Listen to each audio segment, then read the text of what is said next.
Hello and welcome to the Daily Mill for Saturday, 30th of April 2022. Today's Millwall news. We won today. We won. It was a good win. It was 3-0. 3-0 win is very, very good. 4-0 would have been fantastic. 5-0 would have been orgasmic. But no, just 3-0. So, this is the match report from newsden.co.uk. Millwall ended their home campaign in emphatic style with a 3-0 victory over relegated Peterborough United. 3 goals in a relentless attacking second half saw the Lions over the line as they cling to the hope of a final day drama to sneak into the playoffs. Jed Wallace's 54th minute introduction proved crucial on what could be his last appearance at the Den. Despite Millwall's playoff hopes appearing to come to an end after Sheffield United's victory over QPR on Friday night, there was still a bump crowd at the Den. The Lions were in need of goals galore to have any chances of catching the Blades in 6, but they couldn't muster a shot on target in the first half.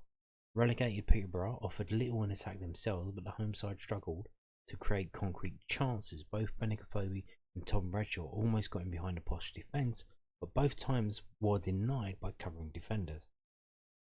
The best chance of the half, however, fell to the visitors, as Sammy Smodics found space on the edge of the box and played in Johnson Clark Harris. However, the Peterborough captain could only flick his effort wide of Bartosz Białkowski's goal. Much like the last home game against Hull City, the Lions came out flying in the second half and nearly opened the scoring within a minute.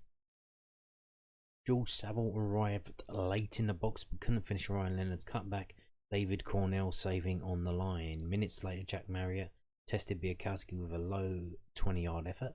The Polish stopper got down well and turned the effort around the post with a fingertip save. The deadlock was broken in the 53rd minute as the Phobie fired home his 13th goal of the season. The striker was on hand to lash home a left-foot finish after Peterborough failed to clear a corner. There was little let up for the Posh as Lions pushed for a second. Player of the season Mario Wallace saw his volley deflected onto the bar on 62 minutes, with Saville once again going close from the resulting corner. The midfielder's header from 4 yards out hit the post, but the lead was doubled on 73 minutes when Peterborough defender Josh Knight turned Jed Wallace's cross into his own net. And the Lions didn't allow. Moments after Cornell denied Jake Cooper from a corner, Saville finally had his goal. The midfielder rose to crash home after another Wallace cross with a powerful header on 76 minutes. The Lions saw the game out comfortably against a deflated Peterborough side, with crowds staying to appreciate their side's performance. Talking points, second half liftoff. For the second home game in a row, the Lions quickly put memories of an underwhelming first half to bed with an electric start to the second half. The hosts needed goals this afternoon and struggled to provide any threat to the Peterborough goal in the first 45 minutes. However, Gary Rowett must have delivered another strong message to his side as they came storming out and took the lead with 8 minutes of the restart. The character of the squad and ability to turn a subpar performance into an all-out assault in the opposition's goal bodes well for next year. A farewell to Jed Wallace? ? Although not fit to start, Wallace's introduction in the second half was met with a reception it deserved. The attacker, who has arguably been Millwall's best player for the past 5 seasons, may not turn out at the Den again for the Lions, but he added spark and excitement to the game that he so often has during his time at the club. Fortunately, his injury didn't prevent him from having one last run out in SE16. The Den is a fortress again. Mill in the 21-22 campaign with the best home records in the Championship. The Lions' home form has been one of the main reasons for their strong player push, and it looks like the Den is back to its intimidating best after no fans during the COVID restrictions. And there's a picture there of that is the away stand. They've put a Husky chocolate barrier banner in the middle of the upper to separate the Peterborough fans and the Millwall fans, and they put little, what is that, white or grey barriers as well to stop the Peterborough fans from coming forward and keeping them halfway up the stand. So, and on the left side there, that's Millwall fans there. Interesting, good to see. I think it was a crowd of 16,000, which is a lot, but I'm not sure how much. I think it was 16-7, which is about the same as a Crystal Palace game, and we also had 16,000 from the Middlesbrough game as well. I think that's because the away Middlesbrough fans were a lot of them there. So hope for the future. There was fantastic atmosphere around the ground going into this one. Despite the playoffs being a distant dream, Millwall fans still turned up and showed the appreciation that this campaign deserved. There was a genuine sense of possibility around the den rather than one of disappointment. With a squad full of young talent, fan favourites and real Millwall types, there is a definite sense that this season's strong finish can be built on next season.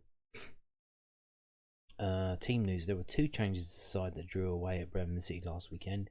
Leonard came into the side in place of the injured Danny Ballard, while Billy Mitchell returned to the starting lineup for Mikael Keftenbeld.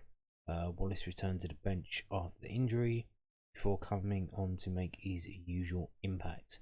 The team was Biakowski, McNamara, Leonard, Hutchison, Cooper, Murray, Wallace, Mitchell, Saville, Burke, Afobe, Bradshaw. Jed Wallace came on for Leonard in the 54th minute. Mason Bennett came on for Bradshaw in the 55th minute. And the unused substitutes were Long, Keftenbeld, Pierce, Evans, and Tyler Burry did get on though. Didn't Tyler Burry got on? I swear he did. So that was quite late though. So maybe he already filed his copy on that one. I don't know. Let me just check. Yes. Yeah, in the 82nd minute, Tyler Burry came on for Oliver Burke. So, the attendance was 16,705, which I think beats the Crystal Palace game by about 50 or so. So I think this is our most attended game this season, which is good to see. It's good to see. So what does that mean? Well, we won, which is, firstly, we needed to win, so that's good. We did need to narrow the goal difference, and we did by 3 goals, obviously. It would have been better if it was 5, but it is what it is. Where does it leave us? Well, Blackburn Rovers cannot make the playoffs now. They got knocked out because they lost at home to AFC Bournemouth 3-0. They're done. They are done. I'll show you in a minute. I'll show you the table in a minute. Unfortunately, Middlesbrough had an easy win against Stoke City.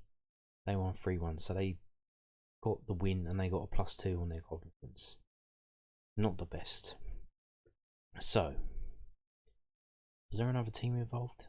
No, Sheffield United played on Friday, and I'll get to Luton. Let's have a look. So, another team has entered the fray. I thought Luton were kind of out of it, but no, dear watcher, dear reader, dear listener. Luton are very much back into it, and I'll tell you for why. So, Luton are one of the teams that still have 2 games to play. Now, why is that? Because their game this weekend has been moved by Sky Television to Monday. Now, why is that? Because they're playing Fulham at Craven Cottage, and if Fulham win, or even if they draw, I think they can get the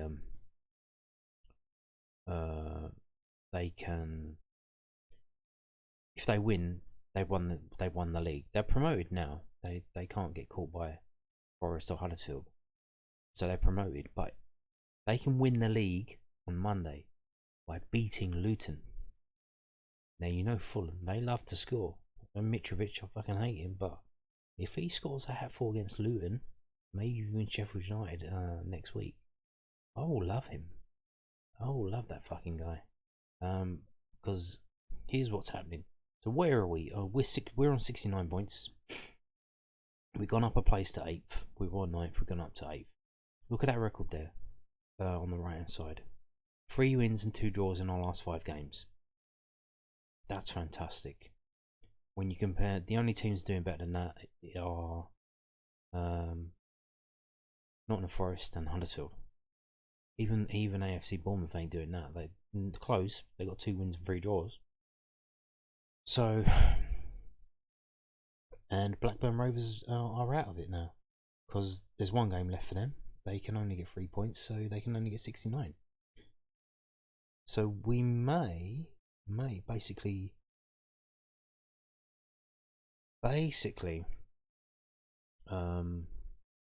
depending on goal difference and what Blackburn Rovers do in their last game, we're basically going to finish 8th.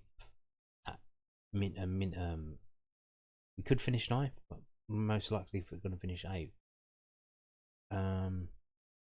But that's if we don't win. But if we do win, the possibility is. So here's I'm rambling a bit because so if we beat Bournemouth in the last game of the season, we get to 72 points. Now, if we beat them 1-0, we go up to a goal difference of 10. Right? Luton are on 72 points, so we could beat them. We could overtake them, I mean. But they have a goal difference of 14. So a 1-0 win against Bournemouth ain't going to cut it. Now, Bournemouth, very good team. We're not going to bash them unless they get players sent off. Or like if their goalie gets injured or something like something stupid like that. Well, let's look. Monday the 2nd of May, Sky Sports, Fulham versus Luton. They pick that game because if Fulham win that game, they're going to win the trophy. And I assume that the trophy is going to be there at the ground, waiting for them to win. Because if not, then their next game is a Sheffield United away, and they don't really want to. They don't really like to do that at away team's ground. It's not the done thing. So Fulham beat Luton. Now, what do you think they could beat them by? They beat them 3-0. What does that mean to the table? Let's go back and project. So if they beat Luton 3-0, Luton stay where they are. Their goal difference goes down to 11. Ours is 9. So if we win, obviously, we need them to lose next week as well. So that's another thing. We need them to get bashed by Fulham, but they got Reading next week. But if they lose that, we need them to lose. We need Luton to lose both of their games. We need Sheffield United to lose their one last game, which coincidentally is also against Fulham. Fulham literally have our season in their hands. Fulham, almighty Fulham, praise Fulham. What if we get into the playoffs is literally up to Fulham. If they can smash Luton, if they can smash Sheffield United, because they play them. Now Luton have got to play Reading, so they got another way of getting out of that.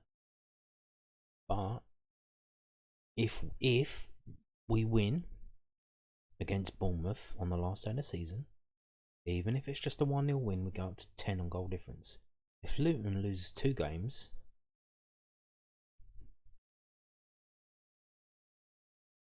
but if they lose them by 5 goals, if they lose 3-0, 2-0, or 3-0 and 3-1 or whatever,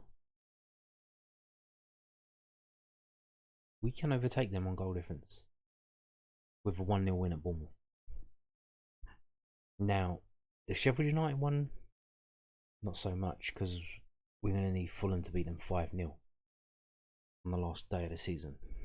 Could it happen? Stranger things have happened. Now, let's have a look at the results from today. Bristol City beat Hull 5-0. Nottingham Forest beat Swansea 5-1. There's a few threes there. Preston North End 3, Barnsley 1. AFC Bournemouth 3, Blackburn Rovers 3.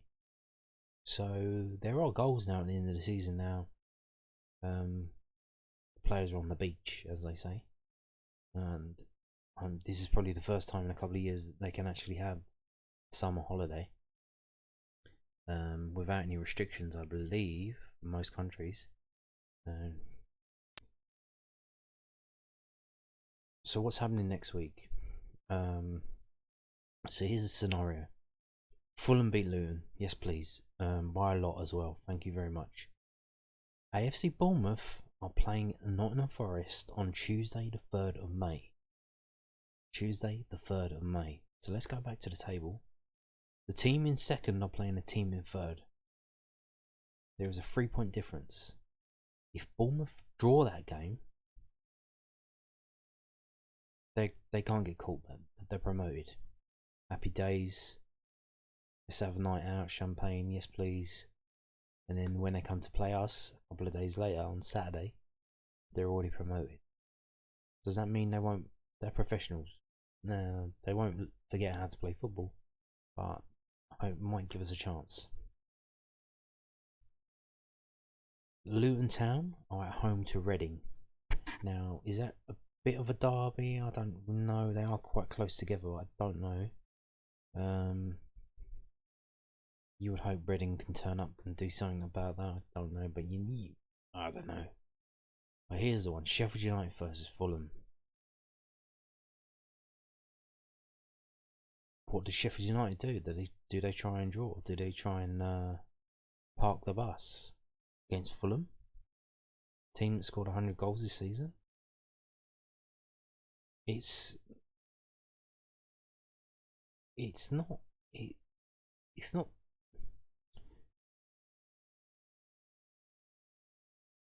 impossible. It's not impossible. It really isn't. When you sit down and look at it, like, we need Fulham to do us a massive favour. They got to play the two teams that we can catch. So we need them to do us a favour. We need to do ourselves a favour by beating Bournemouth away, which I'm not sure when we've done that last time. I'm sure not many times we've won down at Bournemouth. So first of all, we need to beat Bournemouth. Hopefully by more than one goal, but that's not going to be that easy. But the manager's got 6 days to figure something out, a game plan. This is literally do or die. This is FA Cup final time. This is it. We got to win that game. Hopefully Fulham beat Luton on Monday. That opens up Luton to get caught by us. If they lose also on Saturday the 7th.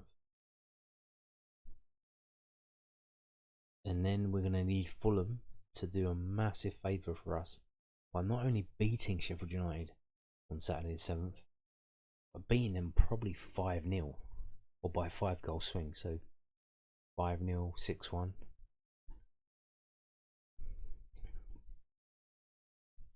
It's not impossible. It's not impossible because Fulham they've scored 100 goals this season. They score for fun. Especially if Sheffield United just sit back, defend, and try and defend against Fulham for 90 minutes. Good luck with that. Good luck with that. So, even though I've said many times it's over, it's not over. It really isn't over. We can still get in the playoffs. We can. Now, it would have been better if we had maybe 1 or 2 goals extra today, but we're on a goal difference of +9. Now, what happens if the goal difference is the same? Well, then we're up shit creek, because after goal difference it goes to goals scored, and we are on 53, and everyone else around us is on a lot more than us, and we're not going to score. Probably not going to score a lot up against Bournemouth to catch them up. We're not going to score 6 goals against Bournemouth. So we really do need the goal to win on the goal difference. And if it's even, we're screwed. But, hey.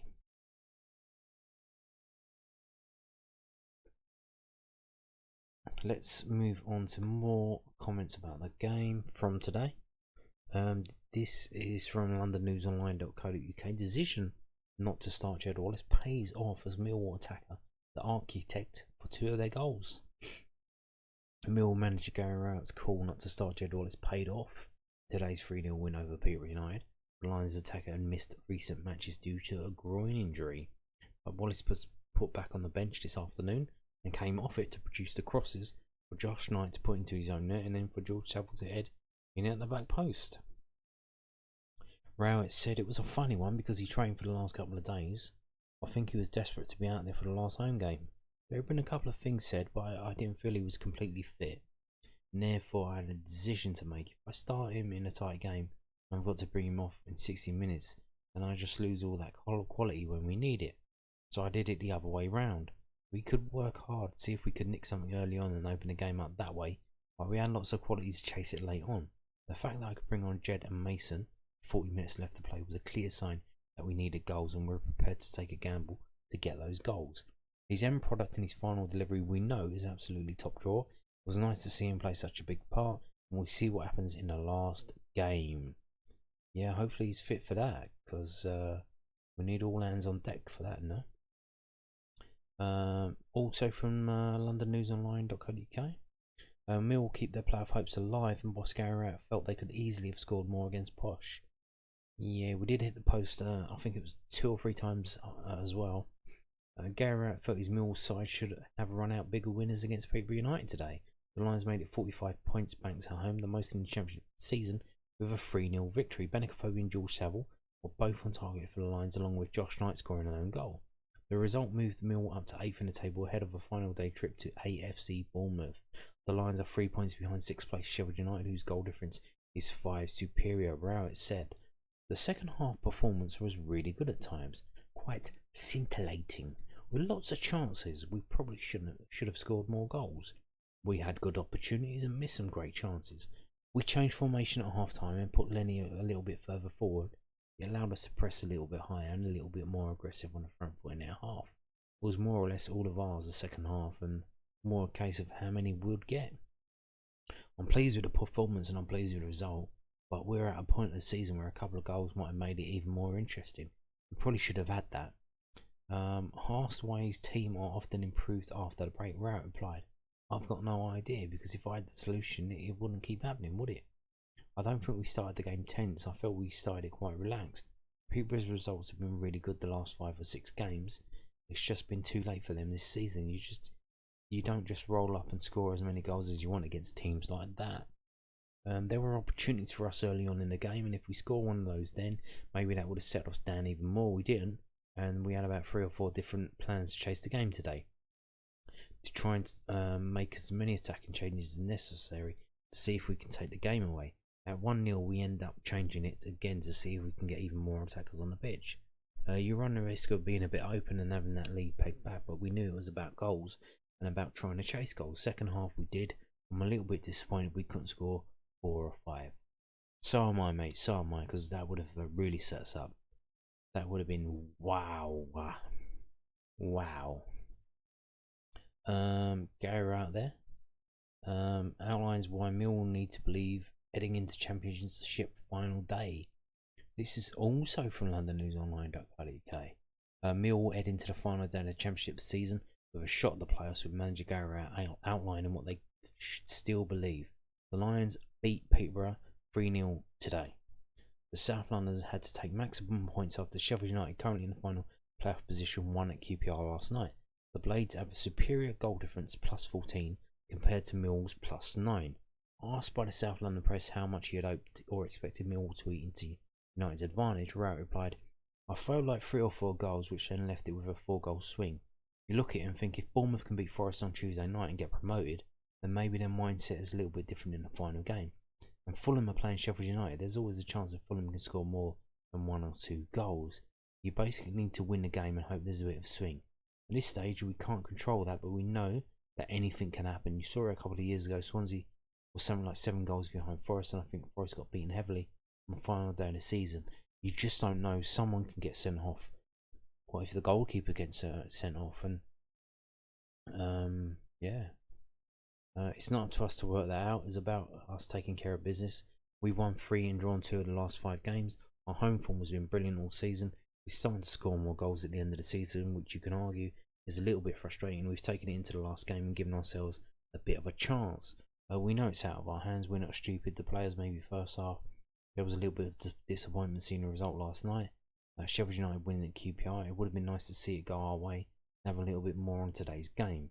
But if Sheffield United win their games, good luck to them because they have done what they need to do to potentially get into the top 6. There's still people fighting to get in there, us and Middlesbrough. Yeah, it's down to us, Middlesbrough, Luton and Sheffield United. Those are the ones battling. So it's 4 for 2 places now. It's 4 for 2 places. It really is. Finally, this is it. We're nearly there. This is the opposition's view from London News Online, UK again. Posh boss McCann unhappy at referee after 3-0 defeat at Millwall. Peterborough manager Grant McCann was furious with referee Jeff Elchingham for awarding Millwall throwing that led to the line's opener. The South London club ran out 3-0 winners in their final 10 fixture of the season. McCann said, "We have lost the game today because of us. But I will say the decision to give Millwall the throw-in, which is a massive strength of theirs, has cost us the first goal and swung the momentum in their favour. Up to that point, we were comfortably the better team. Everybody could see that. Yes, we didn't have the end product in the final third, but they changed their shape in the second half. That throw-in has cost us. It's a massive decision. You're playing against a team like Millwall that specialises in long throws, and it can hurt you. We should defend it better. We are not tight enough to a phobia and we let him spin and score. Jeff Elchingham was a referee when we played Stoke a few weeks ago, and he gave a penalty that never should have been against Josh Knight, and he admitted that before the game. It's just really frustrating. For 50-60 minutes we were good, but we just lacked any sort of cutting edge up front. I'd love to know how many entries we had in their penalty area today. It felt like we were in there a lot, but nothing came of it, which is really frustrating." Yeah, I won't worry about it, mate. We do that to a lot of teams. Yeah. What is he saying? He's moaning about a throw-in because that led to us getting our first goal. But man, it was gonna come in. It was gonna come anytime. That it wasn't because of that. Like, bruh, what are you talking about? And then he said we've lost the game today because of us. But then he's blaming the throw-in anyway. And why is a referee who's refereed their game a couple of weeks ago now refereeing them again? Isn't that a bit weird? Isn't there like a bit more of a gap? Yeah, I don't know. He's just moaning for moaning's sake, I don't know. Why? Like you're relegated. You've conceded like 87 goals this season. I mean, it's not the referee. You didn't lose because the referee gave 50-50 throw in to the other team. That's not why you lost, mate. Anyway, let's go out by looking at the table and dreaming of what can be, of goal different swings. Yeah. I'll say, come on Fulham, come on you, what are they called? Cottagers. Come on you Cottagers. Beat Luton and beat Sheffield United, please. And hopefully Millwall can do the rest. And on that note, thank you for watching and goodbye.